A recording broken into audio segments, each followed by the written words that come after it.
Hello,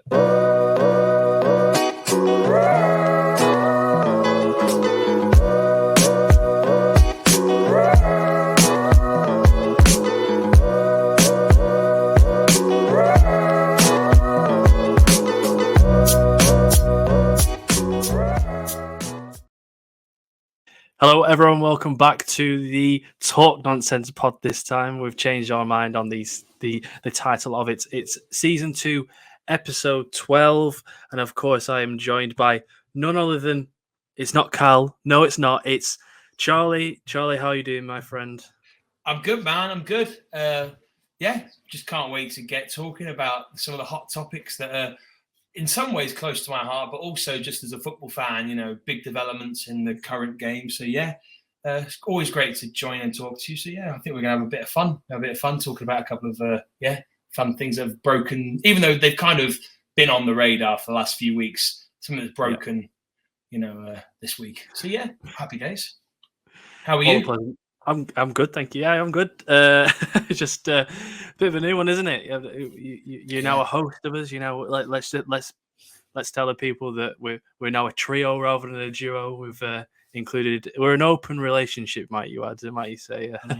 I know all those payments you gave me for the quiz, I had to pay back at some point. Do you know what I mean? Yeah, I've got a lot of invoices, and I was like, shit, I've got to make sure he's a host now. I'm in debt a lot here. I've got to give him some 33% of the company.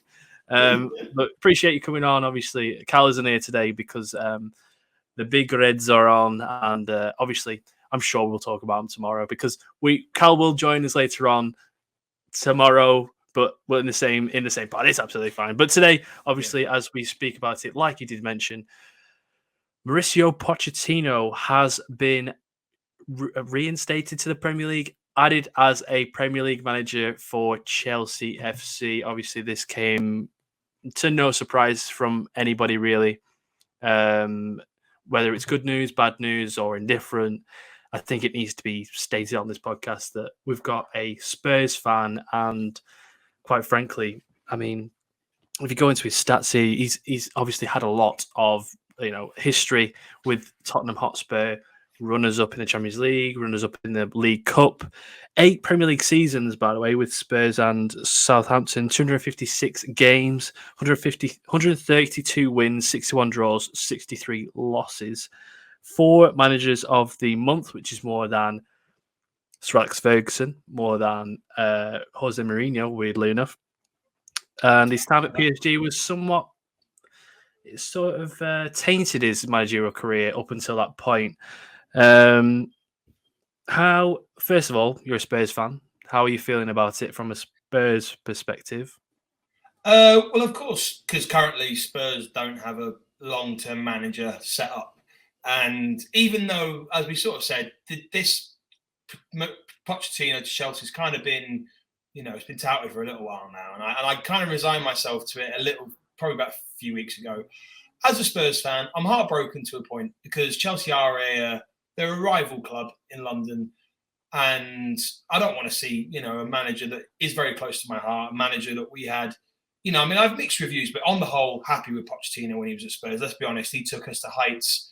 And with what we're probably going to talk about in a little bit, with, the resources he had and his kind of credentials, he did pretty amazing stuff at Spurs. So as a Spurs fan, it's hard to see him go to another club anyway, especially a rival club in London and especially Chelsea.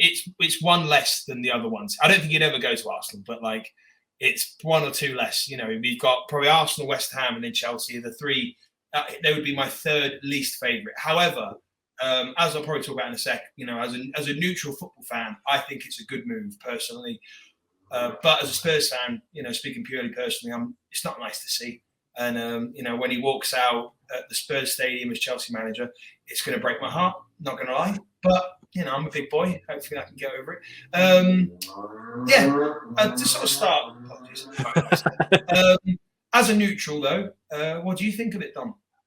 Yeah, I'm surprised you said it was a good move for him. I don't know about this one, to be honest with you. Chelsea are a poison chalice right now. And as we'll get into it, the managers that they've had recently, obviously, we've had Frank Lampard twice in this last 3 years, 4 years.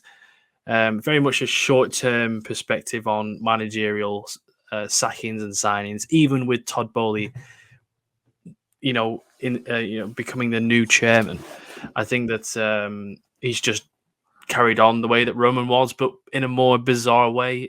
I can't believe they had an oligarch, a Russian leader, and then found a more insane owner in Todd Bowley with the signings they've made, with the brash and brass, I said the same word twice, and sort of quickness in terms of short, sacking. Very brash, yeah. Very, very brash. Graham Potter obviously sacked. It wasn't even his fault at the end of the day, and I think that Poch. Hold me to this. Poch will be sacked within 6 months. I don't think he will be there at the end of the season. Hold me to that. I don't think he will be at all. If you look at the run of form that Chelsea have had recently, I think they've completely given up on the season.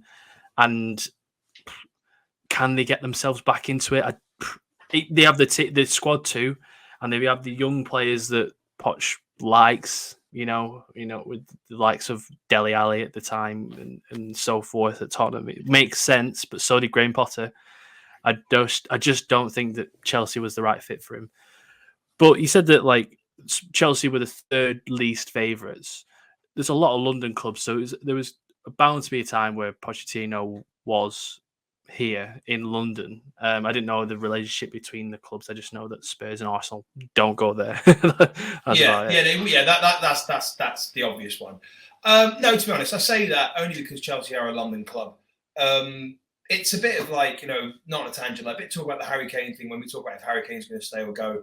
When you talk about Harry Kane going, it's like for me, Man United, that's more palatable for me than Chelsea. Right, yeah. You know what I mean? It's I would much rather see him. Of course, I don't want to see him go, but that's a separate thing. Point is, the same thing with Matt Pochettino is that when we found ourselves in this situation where Spurs and Chelsea were up for grab, need a new manager, and initially I thought, you know what, Daniel Levy doesn't seem to suit. I mean, I obviously don't know him personally, but judge him, as a fan, he would have had to have swallowed some fat humble pie if he went and approached Pochettino to come back to Spurs. That being said, I think that part of the reason why this Chelsea thing protracted out so long was I suspect, I have no foundation for this, but part of me thinks Poch was probably looking at Spurs and going, well, I want to hear you out. He's definitely got a soft spot. He did not leave in disgrace, and if anything, I think that a lot of when Harry Kane said it, a lot of Mauricio Pochettino's principles that he instilled at the club, he was probably a bit vindicated by watching what's not, happening. He's probably looking at Spurs and going, well, I can hold my head up because I don't blame Daniel Levy for what he did. I think, and I'd be hypocritical to say that at the time when he was sacked, I thought it was probably the right move. However, hindsight's a great thing. Looking back now, the debacle with Mourinho and then Conte and obviously Santos in the middle and all that, I think that Poch probably was looking at Spurs for a second and going, well, let's see what they have to say. I think Daniel Levy wasn't prepared for that. What this tells me is that Daniel Levy's still holding out for a bigger name. He's probably going to look at Enrique. The fact that Nagelsmann's dropped off, I'm not sure. But I think in terms of the Poch and Chelsea thing, taking my, my sort of, my allegiance out of it, I think that he's probably a good choice for Chelsea. I know what you're saying, but I look at that situation at Chelsea and they've just spent, 300 million in one window and even more over the course of a couple of windows. Any manager that goes in there is going to want to change things up. There's bound to be at least even 2 players or 3 players that are not going to suit Poch. But what Poch did do at Spurs, and probably maybe because he's now come away from PSG, is he's probably going to be a little bit of a yes man. He's not going to go in there and rock the boat massively. He's not going to go there and say, "Oh, we'll bin him off." Todd Bowley's probably said to him, "We need a man who can take the 300+ million we've just spent and turn this into a decent team." And let's be honest, there's a lot of good players there, but it's that doth not make a great team. Just because you've got a load of good players, it doesn't mean that they're going to be a great team. I think Poch is a man to make a team, although I do think you're right. I think that Chelsea would have to change their ways. They definitely have to invest in him. not just money, time. I think Poch, but will Chelsea be willing to give that time to him? I don't know. And I do think he's the right manager. I do think that he was the only man on the market who was going to be like, okay, I'll try it with this bunch of players. Yeah, absolutely. I think you're completely right with that, and I think that is a nice way to end off that sort of discussion on it, because we'll find out essentially. Look at what Poch can do with nothing, and let's see what he can do with 300 million. Essentially, yeah. Moving from Chelsea and sort of just blindsiding you a tiny bit to Spurs. Obviously, we're sort of talking about the same conversation that we had 3-4 months ago, weren't we? Not 3-4 weeks ago. Something's got to happen, hasn't there? Phil, are you just waiting for the end of the season? Can't have Ryan Mason next season, can you? No. I think we have been. I think that there was almost like the glimmerest of a spark of hope that if we'd actually, because as I think we know, this season has been mad. There's teams that have been overshooting, and there's been teams like the Chelseas that are just falling off the face of the earth. Man United have kind of come through, but they needed to decide at what point what they were doing. And I think Spurs somehow 7th in many ways is quite flattering. But then I also think 7th is where we deserve. I don't think it's too bad.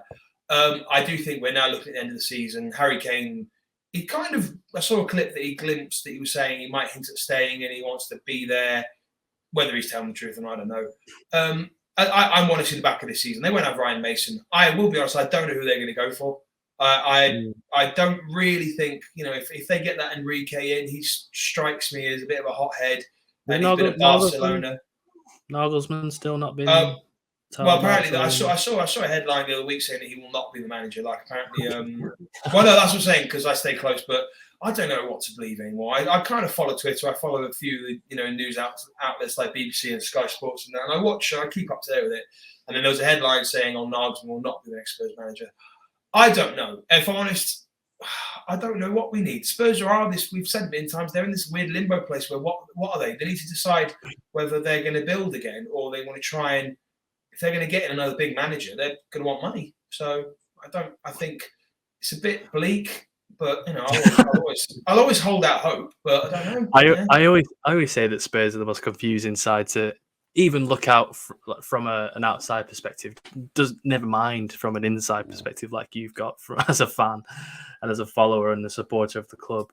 I couldn't imagine how your heart is, because you've got the best stadium in the world, the best striker probably in the world. You had one of the best managers in the world. You've got Son, who's one of the best, say, Asian players in the world. You've got so many great players, such a decent foundation, a good youth setup, and then nothing. It's like a doldrum of like something on the top of all of this great foundation. And it's so confusing, because do you want a young manager? Do you want an experienced one? You've done everything. You've tried everything. Do you get company? I don't know. Do you get Nagelsmann? I don't know. He's unproven, so his company potentially. You've tried the route of Mourinho. Conte hasn't worked. You've tried the route of some, I don't know, who else is Poch, someone with a young side. Didn't really work, but he didn't give him the money. There's different avenues and assets that you've tried, and it's nothing has completely clicked. And I wouldn't be surprised. I wouldn't be surprised if we went for Graham Potter.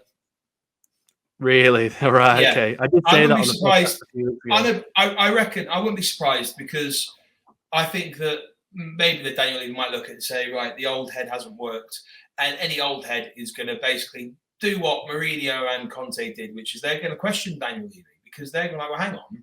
You show me this stadium, you show me this training ground, you show me all this potential for the future, and it's all legitimate. Like I said, like you said, it's a foundation. They've built a really strong infrastructure. Amazing. They're going to say, but eventually you're going to have to start, walking it. You can't just keep talking it. You have to walk it eventually. And I don't know. I mean, I'm going to say it out in the pod now.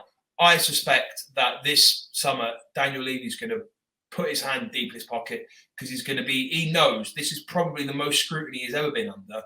And he's a proud man. He's very tight in many ways, but I think he won't like this. I reckon he'll put his hand in his pocket and he'll buy a couple of major players. I think so. I think if he doesn't buy a couple, I reckon he'll buy half a dozen to a dozen players. We might be looking at another Gareth Bale thing where he'll go, I'm going to just buy 6 or 7 potential players.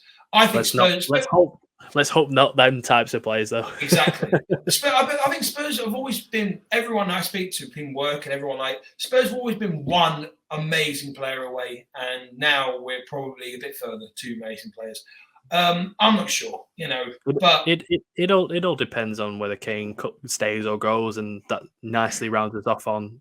Go watch our video with Charlie's dad, Cavern Club legend Tony Skeggs. Whether we think that Kane should go or not. It's a 20-minute episode. It's like a bonus episode that we've not put on the podcast before. But yeah, I think that it's such a confusing season again for Spurs.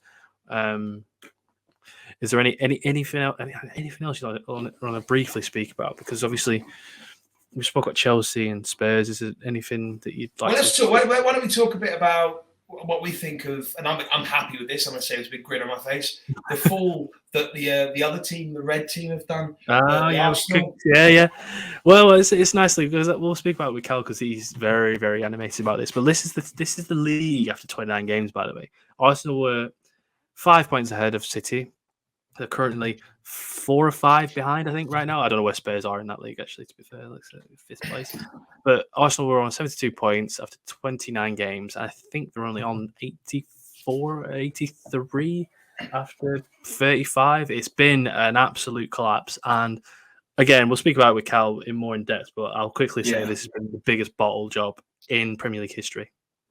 Charlie, anything else? Obviously, that term "bottle" is a term close to my heart with my team. And I was watching, obviously, a very Tottenham biased Expressions. Expressions was doing he was doing a podcast, or at least a meeting with his mates. They do that thing, and he said it's funny how Spurs are called the bottle jobs. And you look at Arsenal. He said Arsenal are just as big a bottle of jobs over the years. The year when Leicester, Spurs were considered the big bottle jobs where Leicester won the league, but Arsenal could have easily won that league as well, and they didn't take it. All the flack went on Spurs, rightly so, because we were, cocking the walk for a long time, and it was and then we did come third in the 2-horse race. But Arsenal were just like Spurs that season. They should have taken it as well. I think that this maybe was. I am shocked. I can't believe I'm going to say this. I genuinely thought Arsenal were going to do it, and I was gritting my teeth thinking, I think they were too good. At one point, I was watching them going, this team is too good.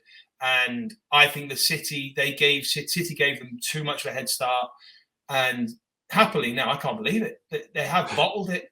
And that game the other day against Brighton just... We're green to green, like it's cheek to cheek. And Brighton were top, Yeah. More and not just saying I'll happily, crap on Arsenal from a great height, but give Brighton their credit. They played amazing. So and I think as a Spurs fan, you must be absolutely buzzing with that. But I think that nicely rounds up about 20 minutes, doesn't it? I think that Cal's waiting in the wings, as I see in the studio right now, and he's eager to talk about this Liverpool game. Whatever happens, I'm sure that we can round off that Liverpool game as well. Whether Liverpool, we could react now. Liverpool have lost. Oh no! I don't. Leicester won. Liverpool won. Oh well. Okay, no. Okay, great. It's weird as well because it's coming to the end of the season. There's very few games left. Obviously, Blackburn bottled it. Not bottled it. We won 4-3. It was a weird one, but the playoffs are happening. Go and enjoy the playoffs. I know I will soon. And we will catch Cal as he intros the second part right about now. I'm here. I'm back. We are live again with Talk Nonsense. Hello, Dom. I've replaced Charlie. It's a half-time substitution. Not a panic one, I'm sure, by the manager. It was just one that he felt was needed. Fresh legs. Yeah. Maybe spoken about Spurs too much, which nobody likes speaking about Spurs, do they? Yeah. What we 3-0 down at half time because we're so like speaking about Spurs and you said it. But we are going to talk about another team from North London, aren't we? We're going to start with them. I think we've got loads to speak about when it comes to the Arsenal. Getting thumped by Brighton at home does not help the cause. I think it pretty much ends the cause for the season. And I just wanted to bring it up. We spoke about it in the pre-pod meeting. I really wanted to talk about it on this episode, because the idea of obviously it's doing the rounds, isn't it? Calling them bottle jobs, bottlers, which, you know, that argument's one to be had in itself. But the idea of pressure in a title running, and I text you straight after the result, because I couldn't believe the result, to be honest. I thought they'd really take it as far as they could this season. And I text you straight after, and I was saying just about how interesting it is what pressure can do to a football team or to a player, etc. And so I just wanted to start off by talking about this title charge of Arsenal's and how it's all come crumbling down, and what pressure really can do to a team in situations like this, really. Yeah, absolutely. And I think that 29 games in, like we said, and I'd had to find this at some point, they were 8 points ahead. Let's say, obviously, City had a game in hand, so 5 points ahead. Yeah. To currently now be 4 or 5 points behind within 6 games and it's such an easy term, isn't it? Bottle job, like you say, but 93% of this season, Arsenal have been at the top of the league, and for not to win it is incredibly naive, incredibly. This is just an incredible bottle, isn't it? I cannot believe that. It's just the word. It is. It's sad. It's sad to lower yourself to the word, isn't it? But it is. It just is. And there's no real getting away from it. And go on. Because obviously, as a Liverpool fan, you had this when City were again trying to claw back a sort of a points tally when it was Suarez and Brendan Rodgers that season, and it was a similar sort of thing because you were so far ahead at one point, or you were so close, probably even closer than Arsenal have been, because it doesn't even look like it's going to be going to the last game. City win next game, they win the league all of a sudden, and it shows their sort of maturity towards the end of the season, like they always have done in the Premier League. It's a good foundation for Arsenal, but it also means that they've bottled another season, because last season top 4, this season top of the league. But at least they're getting better with each season. It's just a worry, isn't it, for how Mikel and Arsenal are. Definitely, and I think it's interesting you mentioned that season with Liverpool, because it took me straight back. And I think the difference was, because I think Liverpool do play a big part in all of this entire conversation, really, because of the last few years, and starting really with Rafa Benitez. But that Brendan Rodgers season, what was really interesting about that is it wasn't as much of a gap, but we beat Manchester City right at the end of the season. I think it was with about 4 or 5 games to go, and then when Kompany missed, had that howler, give it to Coutinho. It could have been a completely different song that if things had turned out differently, including the Gerrard song. Was that was that the Henderson goal? And was it 3-2? Am I getting this right? I think no. It was 3-2, but it was the Coutinho goal that won it. It was right at the end. City had called it back. Oh yeah, was it Milner? Milner scored. Is that? I think so. Yeah, and I think so. Coutinho, the ball comes through. Kompany could easily just put his foot through it, boot it out of play, or boot it forward. Scuffs it straight to Coutinho on the first touch, straight into the bottom corner. But I think that's my main point with it, is that we beat Manchester City that season. That's what made it a bit stranger, because you watch this year and they've pretty much been dominated by City in both of the games. Never looked like the better team in either of them. And I think what is strange about it is they've been on top for so long this year, but they've never really looked like they've conquered Manchester City. And I always felt back then what hurt more was I think we were actually the better team in the season. We was blowing teams away and matching and bettering Manchester City, the team that eventually won it. So I think it's things like that mental edge and things like this. This is the pressure situations that I'm so tight like this. And so looking at Arsenal this season, been great. Obviously, been top of the league for so long, but you look at as soon as it got to the point where it's like you need to stop enjoying this now and make sure you see it through. Like, don't bottle it, don't do something wrong, don't slip up. It was so much in their hands, wasn't it? The Southampton game. Obviously, they went what 2-0 down, but they Liverpool game 2-0 up, West Ham 2-0 up, and it was a party disaster that caused it. It's their own undoing at the end of the day, and it's something that could have easily been so fixed if it wasn't for the way they have.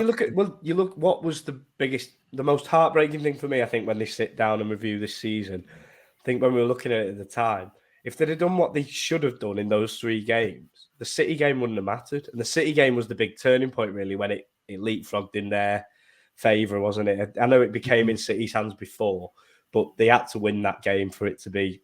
If Arsenal had won that game, then all service would have been resumed. But they'll look back and think, if we'd have won all those games, they could have battered us 4-1 and we'd have still been fine. And we could have just, trotted on along to winning the league title. And I imagine if it was still in their hands after that, you'd think they'd have had the nous to beat Brighton, or at least not get beat. Well, that's the thing. If they went away at Newcastle, the hardest place to go to, battered them. It's such a strange one. Obviously, Brighton are an amazing team, and I don't think that they could have been understated how well their season has been so far. Could still get the top 4 at the end of the day, but I think Arsenal fans. I don't want to say it. I've got a smile on my face saying it, but they have been saying that they've won the league way too early, haven't they? I think it feels nice for them to get their comeuppance. But at least at the end of the day, it's a hollow victory. But they've got Champions League next season. It's a nice foundation for them, and I think that under Mikel, it's a nice progression, and it shows that if you stick with a manager, then there's something in that, isn't there? Rather than constant change, what we spoke about before with Pochettino and going to Chelsea. And I did mention to Charlie yesterday that Pochettino will be sacked within 6 months. So hopefully your predictions have been pretty on point this season as well, haven't they? Certain Slaven Bilic springs to mind. Yeah, absolutely. They're quite obvious shouts, but the shouts in themselves. So calm take. But yeah, is there anything else you'd like to speak about Arsenal? Because I think that everybody has the same sort of thought, but at least, I don't know, they're a big club, aren't they? It's a stupid thing to say. Big club deserves to be at the top, but they feel like they've been underachieving for the last 10 years, haven't they? Yeah, it's nice to have them back in that sense, because they were a team growing up. I was so afraid and in awe of Arsenal. They're probably my favourite team, really, obviously bar Liverpool. But to watch, I'd always watch the Arsenal games because of the squad and how brilliant they were. So it's good to see him up there challenging again. And like you say, I think we spoke early on this series about in the Talk Nonsense series about who'd have thought he'd give a manager a bit of time, and look what happens. So it's food for thought for a lot of managers and ownership models to say Arteta could have been sacked 3 or 4 times, and look what they've done this season. Not quite got it, but moving in the right direction. And it'll be very interesting to see what they do in the summer now, because in the grand scheme of things, they're up there now and they're a big part of it. So you look at the likes of Declan Rice and Moises Caicedo, and you think they're players that now might think, I fancy going there. I fancy going playing at that lovely ground and playing for Arsenal. So it'll be very interesting to see what they can do this summer, as opposed to in summers previous where they've not really had the pull of Champions League football. Yeah. So it'll be really interesting to see if they can pull off those big signings in the summer, and if that's all it takes for them to take that next step and win it. So obviously we'll talk about the top 4 right now. Just below Arsenal is certain. Well, in fact, to link it nicely, look at where Liverpool were, by the way, how far away they were. 10, less than, 6-7 games ago, at least, at most even. Yeah. And to compare that to now, where Liverpool are compared to Manchester United and Newcastle. But before we do any of that, and obviously Brighton as well, obviously we've got to include this because we are going to speak about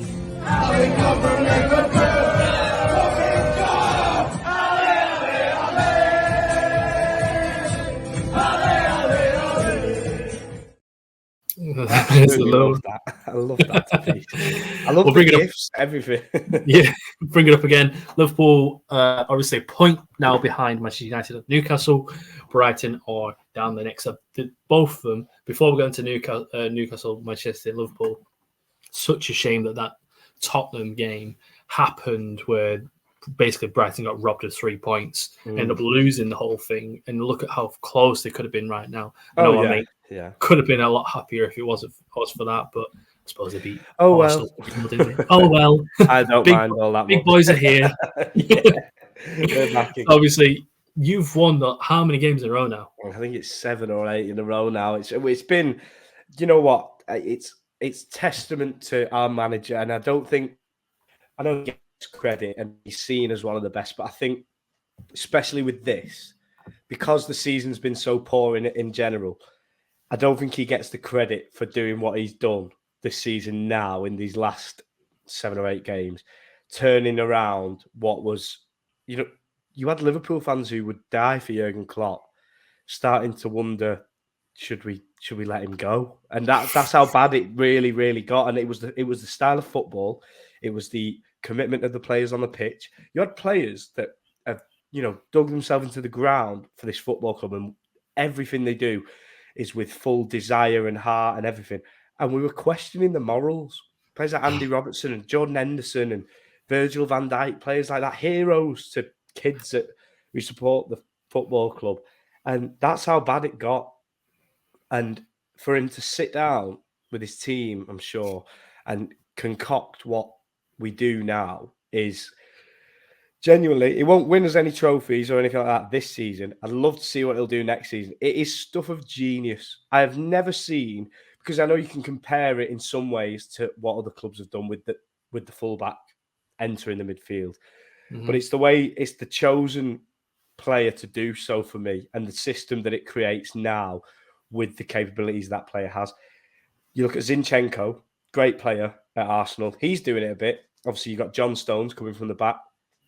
City have been doing it for a while with the wing backs and coming into the midfield. But when you have a player like Trent Alexander-Arnold, who, as a kid was a midfielder, many people have always said he just lives, breathes like a midfielder, but just plays at right back.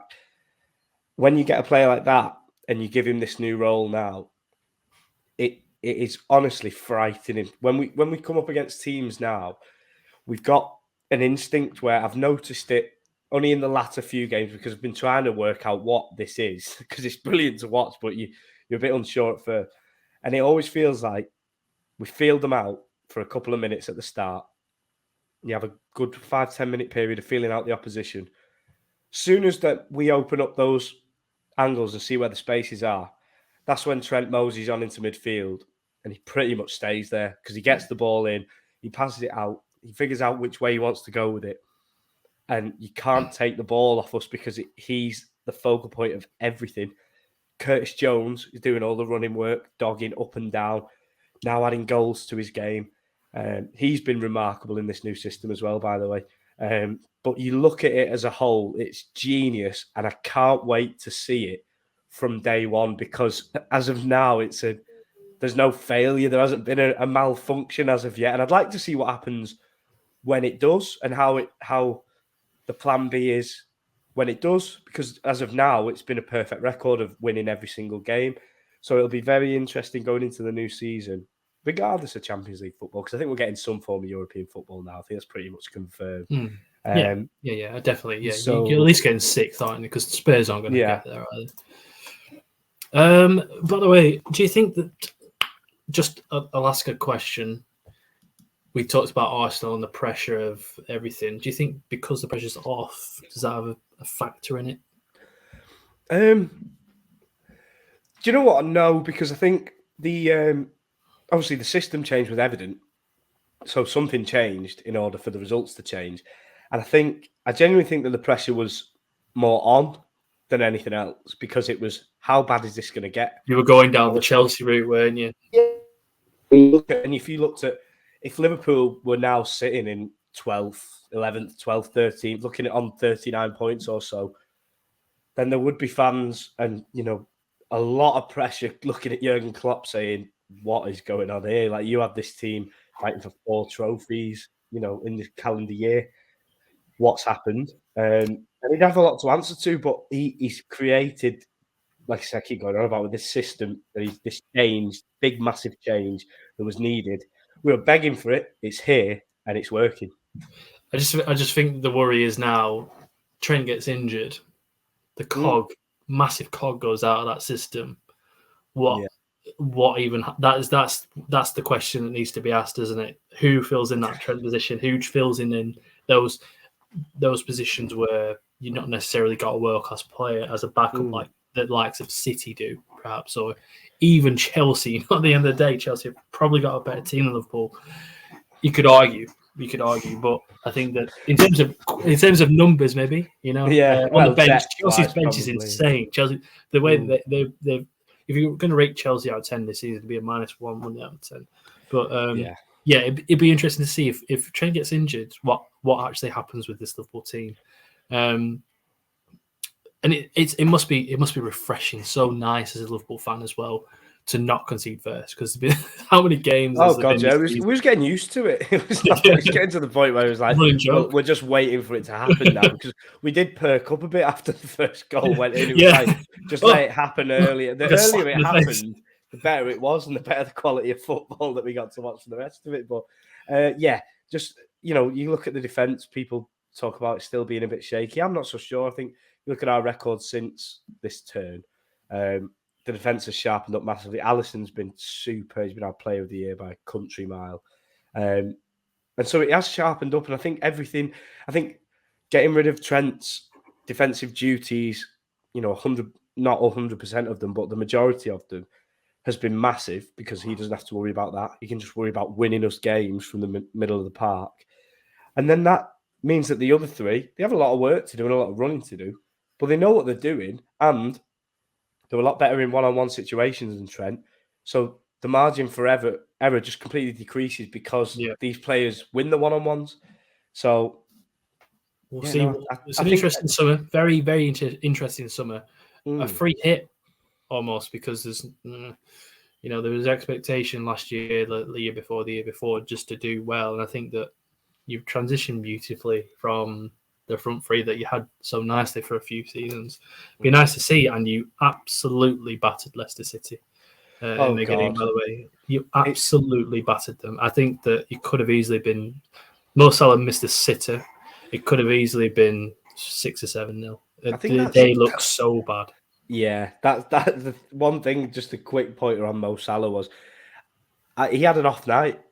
He had an off night, and he managed to get 3 assists. 3 assists on a bad night. So, talk about this bad season and stuff. Well, you look at the numbers. 19 goals, 10 assists, I believe he's on right now. And people will say that Saka is better. Behave. Okay. Yeah, no, his numbers are insane, and he's a player. No matter who you try and get in, no matter how much you spend, Mo Salah is a player that you would never ever replace again. No. A bit like Luis Suarez. And I think that you're going to struggle to find there's going to be a season where you're going to struggle because he's not. Yeah, I think it's one of those things where, luckily, you look at the condition of the man. I think it's a while. I think he could quite easily do this at 35, still put numbers out like he does. He'll always get into the positions and he'll always score the goals. So, but I do agree, Leicester. Oh my God! Like, I love seeing us win and I love seeing us play well, and I never like taking credit away from our players when we play well. But we were allowed to play really well. Oh my God, they are horrendous. Should we talk about Leicester City right now? So Leicester City, obviously, under Dean Smith, by the way, who I forgot was the manager there. I was like, who is the Leicester City manager? Seeing his fat face, and I was just like, oh, that's the guy, right? Leicester City are currently second bottom. Leeds United haven't done well recently. Big Sam could do something. Everton, I've got the most favourable fixtures, you say? Yeah, definitely. Southampton obviously are down, which is no surprise really. They got through 3 or 4 managers in a season. You deserve to go down. Usually. It's a poor end to the season for every single team down there. Forest, I mean, fair play. They've spent so much money. If they didn't survive, then you'd be looking at League One next season. That would be the fear, wouldn't it? Yeah. I think I look at that, and I don't think any of them play each other now, do they? I don't think there's a win there. I don't think any of them win. I think it just stays as it is because they all lose. I know Everton's fixtures look favourable in terms of the other two, but I don't think any of them win any of the. They are so. It is so poor down there. Or is it? This is the constant argument, isn't it? Is it more competitive now that it makes teams look poorer because it's harder to get points these days, or are the teams just that bad? And for me, I just think they're terrible. A team shouldn't get 24 points in 36 games in any campaign. Southampton have spent more money this season than they have in any of the last 10 seasons. They just bought so many young players that look amazing, and they look like they're going to be great players one day. But I know that it's the famous quote, "Not winning anything with kids," but when you're a team that isn't even in the situation to win anything, that's when you don't buy kids. Like you need to buy players that have some form of a bit of analysis. Yeah, definitely. And so obviously Southampton, we can't talk about them too much because they are gone and well deserved. But Leicester, for me, I think it's a crazy story with Leicester because you look at the highs that they've had, obviously, and some tragic circumstances that have happened with them, and so it's been such a roller coaster ride for their fans and everyone involved with that club. But you just look at, I feel like they tried to be a little bit fancy in the transfer market, and for me, it comes down to coaching a lot. I think Brendan Rodgers has been a great manager. Obviously, he's done great things in football, but towards the end, you could tell it was getting sour last season. It was always going to end in this sort of fashion.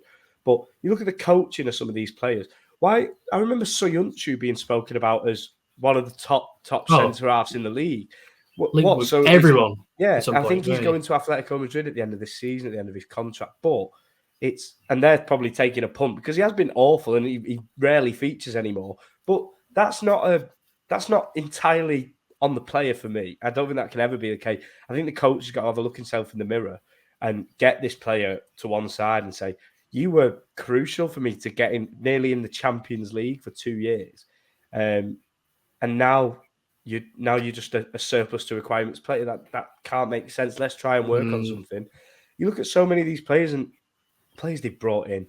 That centre half with the long hair, Feist, is it? Oh my God, he is woeful. And I don't like saying that.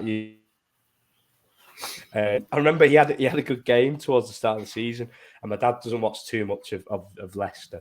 I remember him watching him and he played all right. And he went to me last night. He was like, "Not a bad player, him." I was like, "You're joking, are you?" He scored 2 on goals against you, didn't he? He has stunk the world off for a season. But you look at others and it's like the punting Jamie Vardy up front, who's he's not getting any past younger, it, isn't he? Yeah, it's hard to say. And is he past it, or has he just not got the service he has? I think that the issue with Leicester this season is that they got rid of Schmeichel and then didn't replace him. They got rid of so many players and didn't replace them. They didn't sign anyone until I remember doing a video at the start of the season saying Leicester City have done nothing. That Wout Weghorst, I don't even know how to say his name properly, was the first signing that they made, and that was in August, and that was after a couple of games. So, but the issue stems from the fact that COVID restricted the flights and airports sector, and then that's who they are, isn't it? Leicester City, the owners. I don't know how to say the names. I don't know. So then they're restricted with that. So they tried to gamble on not spending as much this season, and it's been a horrendous gamble. They tried to sign a couple of players during the winter transfer window in the winter even, and it's too late at that stage. It's just a complete panic buy, and it's just 38 games. Whoever goes down deserves to go down, and Leicester City, with the way that they spent money, with the way that they've been stubborn with Brendan Rodgers, the way that Brendan Rodgers has been with the players, a trifecta of they deserve to go down. They're down. They are down. They are so bad. They won't pick another point up this season. I can guarantee that. They are, honestly. They've always been a tough team to go to, especially. But even at Anfield, they've always given us tricky games. I remember the season we won the league. We had to win on a 95th minute. Jimmy put it in. It's always been a tough place to come and go to. but it was an absolute breeze. It was like the fans weren't there. But it was quite shocking, really, because I understand fans being frustrated, but they're screaming about Foxes never quit and all this at the start, and they're giving it to our fans about stuff that we won't mention, and they're going so passionately at the start. They get over a certain amount of time in the game, first half hour or so. We score, then we score again. Two delightful Curtis Jones goals, by the way. And then they're booing them off at half time and leaving the ground. And you think it was so quiet, by the way, Yeah. on TV. I don't know what it was at the ground, but all I heard was the Liverpool fans. I didn't hear anything else. It's like it's all right saying. Do you know one team that I've got to do this, and it pains me in a way, but Evertonians know how to get behind the team when the cards are against them, and that's when you see what a proper club fan base is like. And you see how they go. And it's laughable at times because, you know, we see it and we think, bloody hell, we're doing that for Champions League nights. You're doing it for staying in the league. But when their team needs them, they're there and they'll always be there. And even this season, they've got behind them, pulled off some incredible results. You look at that Brighton game, it's just crazy. But I think that might have kept them in the division. Just to cap it off, though, Cal, who do you think is going down? I don't think any of them win another game. So exactly as it is. I think it just stays on 31, 32 there, and that's just sadly Leeds go down. It would be so Premier League for Southampton not to finish bottom now. Yeah. 6 points off, 20 goal difference. But yeah, I agree with you. I think that anybody gets a point now, it's gold dust to them. Should we come on to the new segment that we've got? By the way, not a new segment, but it's a change to an old. It's the evolutionary segment. Evolution. Yeah. Okay. Are you ready for it? I spit in the face of people who don't want to be cool. Dumb and Kyle in the room. I got dumb and Kyle in the room. Dumb and Kyle in the room. I got dumb and Kyle in the room. Somehow we still keep Pete involved, no matter where he is. Our lifetime achievement award winning Pete BOC. Do we start that video? I don't think we do anymore. I think we did have it at some point. go watch it. Right, so this new segment, obviously, it doesn't even explain it. By the way, that opening thing, I just thought. No, but I like that. Tony. Yeah, it's got a more positive feel, hasn't it? It's not someone spitting apple in someone's face. Yeah, people who don't want to be cool. So he wants everybody to be on the good side of life. At one point, just to peel it back a little bit, I did edit it where it was like, I spin the face of people who want to be cool. Oh, right. I don't know. So, obviously, the John Shirley Vault last season, or this earlier on, the first half of this season, was something that we didn't like. And I went to Cal, we need to stop this because we're struggling for categories because at one point we had it was chocker. We had Watsits at one point as well. And also, let's talk about something nice. Let's talk about something refreshing. And I went to Cal, what is the best thing about a football day? What's the best thing about football in general? What's the best? When you think about something good in football, what is it? And that is our segment right now. And you came up with something straight away, and it's so perfect. Yes, it hit me. As soon as you asked the question, it just came into my head, and noticed it a lot more this season with following Warrington Town and their successes. So the first inductee to the Shiny Happy People, John Shirley Vault, is the morning of the football game that you've got a ticket to go to. And you wake up and you meet your mates and you go for a Wetherspoons breakfast and you think, do I have one? Do I not? And then you probably do have one. So then the pint comes over and you cheers and you finish your full English and then you either head on the train or you get a lift down to the ground and you're just there. And then as soon as you get out of the car or whatever, full of hope, and you see it, full of expectation. Well, that was it. That was what we discussed. Was the insanity of being a football fan is, regardless who it is, you might have just got battered 5-0 the week before. You're still going, and you still think you're going to win. It's insane. It's insane because the what we discussed was you wouldn't go, would you? If it didn't matter or you didn't believe, you wouldn't go. So it's a crazy world that we live in, but it's one that I love to pieces. And yeah, just describe it as that morning. You wake up on that Saturday morning and you know what's coming. Oh, just the whole day, the planned day of watching a football game for me, Dom. That's the one. I'll ask you something, because obviously you've done both, haven't you now? So the difference between going to Warrington and going to Liverpool, is there a difference in the feeling? Yeah, 100%. I think with Liverpool, you're making a lot less of it is weirdly enjoyable about it, because it's Well, more, you're not going, are you? Like, you don't. it's more regimental. Of you turn up at Anfield. Obviously, you've got to go to your gate and just get a burger outside, get straight in, get to your seat, watch the game with obviously that many thousand people.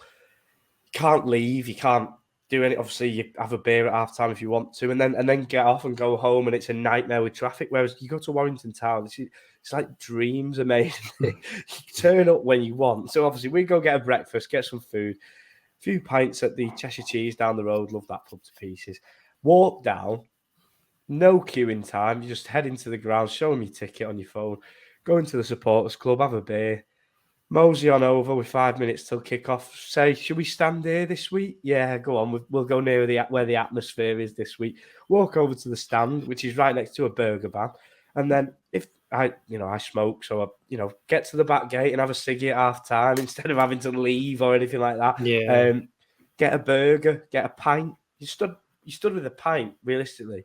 A pint and a burger, watching the game, and it's just your oyster. You can go wherever you want, and there's so much less pressure to it, and it doesn't feel like a regimental thing of you have to be here at this time and do this and not do anything. There's no rules. That's so weird. I've never been so much, because obviously I've never been to like a really big club like Liverpool or Man United or the top teams where that sort of thing happens.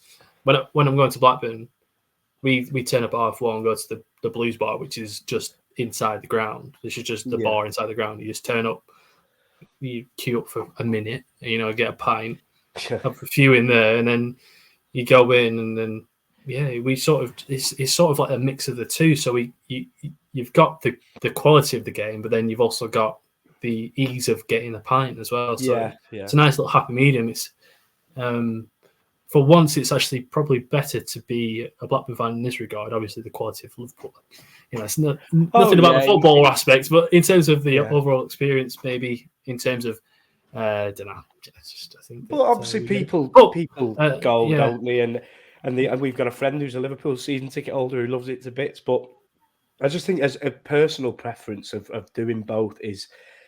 It just feels so much more laid back and more of a pressure off experience, and I love it to bits. So I'm getting my season ticket next year, Dom. I'm going to get a season ticket. I was going to do it this year. I know, and you know what? An old friend of mine, I don't know if I did it on Talk Nonsense Twitter or on my own. An old friend of mine has just left Eastleigh in the National League, and he's just signed for Scunthorpe United, Danny Whitehall, and congratulated him on his move. And then realised that he'll be playing Warrington Town, so it'll be an interesting one. Actually, he's a cracking striker. He's a nightmare to play against. So, we'll have trouble with that one, but hopefully we can get the better of him twice. And then... So, what are we putting in the vault? Is it that we're just going to put a pint in there, or the sort of I reckon feeling, isn't it? If you can get a pint and then just maybe a little English brekkie next to it or something, that is a good emphasis. I'm sure that won't be difficult to do. But congratulations. I'm also thinking of the background of it to just be like a beautiful horizon of hills and the blue sky. Is it? But it's not a jail cell anymore, is it? It's not that. Not that. Jesus, that's so bad. So a few green hills and a blue the opposite, sky. Essentially. Yeah. And then imagine just a nice little full English and a pint just perched in the corner. Could do one now, actually, to be fair. The full English, that'd be decent. Oh, yeah. Well, we had that argument, didn't we, with Charlie? And he thought it was a bit weird. I was on awards night, wasn't it? And I'd had a full English with my missus for tea. And he weren't about it. And I thought, of all people, Charlie Skeggs would be about that. But don't trust the Southerners, eh? Well, that's it. Again, you said it. Let's go into the new segment that I've included into us. This is a new segment that I thought of last night. I didn't tell Carl about it, so apologies if this only is a week-long thing. However, let's get into it. Welcome to the Talk Nonsense Story Time.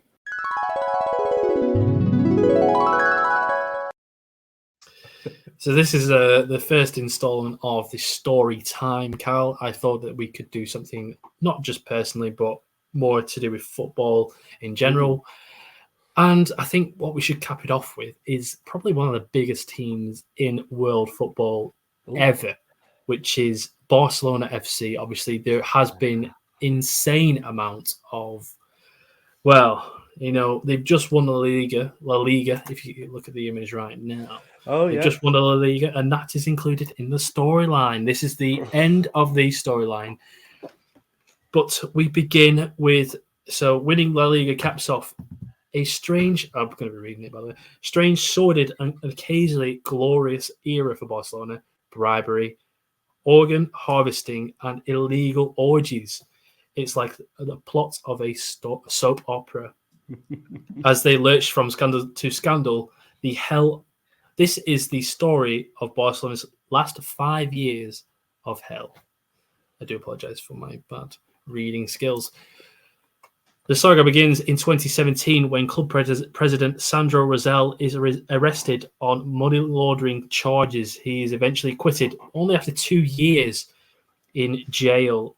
He recalls later, when I entered prison, they gave me 4 condoms, 4 bags with Vaseline. I was worried. There's more trouble when director of football Eric Abidal is accused of organ harvesting. Okay. In his playing days, the defender received a liver transplant from his cousin, but police secretly recorded Barca execs discussing the purchase of an illegal liver for Eric. You would though if you could. You would. But desperate times, mate. Desperate times. Insane. There are high hopes for another former player when keeper Victor Valdez returns as under-19s coach, but he's sent off in his first game and threatens academy chief Patrick Kluivert, warning him, "Don't break my balls, Patrick, or you'll get it." He was sacked after 67 days. In August 2020, Barca are humiliated 8-2 by Bayern Munich. To make matters worse, Philippe Coutinho, on loan for Barca at the time, scores 2 for the Germans. And when Coutinho wins the Champions League with Bayern, it triggers a clause that means Barcelona owe Liverpool €5 million. Thank you very much. After years of careless spending, COVID hits the club financially hard. They tried to sell Luis Suarez to Juventus, which I didn't realize, but it collapses when he caught cheating on a Italian citizenship test. After feeding Louis with the answers, an official admits he does not speak a word of Italian. In early 2021, another scandal breaks. President Josep Bartomeu, I think I probably said that wrong, is accused of illegally using club money to fund a smear campaign against his critics. Oh my God. Police say he planted fake stories on social media about Lionel Messi and Pep Guardiola. They raid the new camp and arrest him on the day. That summer, Barcelona hit rock bottom. Unable to slash their wage bill, they let Lionel Messi leave. As the club's greatest ever player sobs at a farewell conference, angry fans storm the new camp in It was a shame, wasn't it? Because it was mid-COVID, wasn't it? And he didn't really get a goodbye, did he? Well, he could come back. He could return. He could return. The following season, morale is low. Do you remember this? Do you know what this is? Messi is gone. The club haven't got a pot to piss in, and they're playing it in the Europa League. Soon, the players turn on each other. Gerard Piqué and Frankie de Jong squabble after Piqué refuses to swap seats with then Frankie's girlfriend. That is what that is. Brilliant. As they mull over how to win Messi back, the club execs are caught slagging him off in their WhatsApp group. Screenshots show legal chief Gomez Ponte calling Messi a sewer rat and a hormone dwarf. Oh, wow. Thank you. At the end of 2022, Barcelona finally get some good news. Whee! prosecutors dropped fraud charges related to the purchase of Neymar in 2014. Oh, Okay. But in the case, reveals Barca paid for Neymar's dad to have an orgy and 200 coffees at a London hotel. Okay. 200. Gerard Piqué, exhausted. Gerard Piqué retires in 2022 in December. In his final game, do you remember it? He got sent off, didn't he? He got sent off before he came on as a substitute. He brands the ref a fucking disgrace. And then his words as a professional footballer yells, "I shit on your prostitute mother." Okay. It was Classy more as always. Piqué Gerard. a month later. Do you remember what happened a month later with Piqué? Is that the Shakira scandal? Or... After he leaves Shakira for a 22-year-old pop star sings, "You traded a Ferrari for a Twingo, you traded a Rolex for a Casio." The next day, Gerard Piqué announced a sponsorship with Casio and turns up into work with driving this. Dare I say that's quite good. Horrible guy, but that's not a bad way to. However, respond. on the pitch, Xavi's side are clicking and they march towards a La Liga title. But things turned very dark when, with another player that came back, Dani Alves is arrested over alleged sexual assault on New Year's Eve. Am I right? He's still in jail, isn't he? He's still there. He does. He quickly adapts to life in jail, swapping signed Barca shirts for cigarettes. Okay. Don't blame. And when things are just, looking up, Barca are caught secretly paying €7 million to Spain's referees chief. President Bartomeu insists that they paid for information to counter pro Real Madrid bias. Okay. As police investigate, Bartomeu attacks scoundrels who are staining our badge, apparently. To cap it all off, by the way, a couple of days ago, the club won the La Liga for the first time since 2019. We conceding just 13 goals, by the way, which is a great achievement. But in their innocent celebrations were interrupted by Espanyol ultras chasing them off the field. So what is next for the football's greatest soap opera? And that concludes the story time for this episode. Cal, did you enjoy it? Yeah, it's not a bedtime story. It's not one to send you to sleep, is it? But yeah, no, I like that. I like the new segment, and it's great to when you talk back about certain football teams or things that have happened, you forget a lot, don't you? And then when it comes back, it's mental, isn't it? You look at growing up watching that team and how classy and amazing it was, and it's really gone down the pan, hasn't it? And you'd like to see them back in some form of, things looking normal again. But what a story it's been. Very well told as well, my friend. Thank you very much. And I hope everybody's enjoyed this podcast. Obviously, this has been the Cal and Dom Talks Nonsense. Whoa, I said the wrong thing, didn't I? Whoa, it was bound to happen. This has been the Talk Nonsense podcast. I said that at the start. We need to change it. Obviously, we have. It's just in our DNA now, isn't it? That's it. Carl, this has been a good one. This has been we've spoken for about 45 minutes now about stuff that we love, stuff that we hate, stuff that we all enjoy in itself. I'm going to go watch the playoff, the rest of the playoff now, which is Sunderland versus Luton. I hope everybody's had a lovely day. I hope everyone's had a lovely time. Please like, subscribe, comment below. We're going to do some much different things on this podcast. Obviously, you'll see it in the next few weeks. We've been having a couple of nice meetings, haven't we, Cal, over the last couple of weeks? So give it a listen. Be on the lookout for it. Cal, any final words? Luton are 2-0 up. Yes, 90 minutes, come on. 90 minutes played, so it looks like that one is over. Yes. I'd leave that one. But, yeah. What a result for Luton, and up they go to that playoff final. But yeah, no, it's brilliant. Apologies for the first half not being there. But yeah, good to jump on and talk about some really interesting things in the world of football. As always, it's a pleasure, and I hope everyone enjoyed it at home as well. See you later, guys. Cheers, guys. Cheers.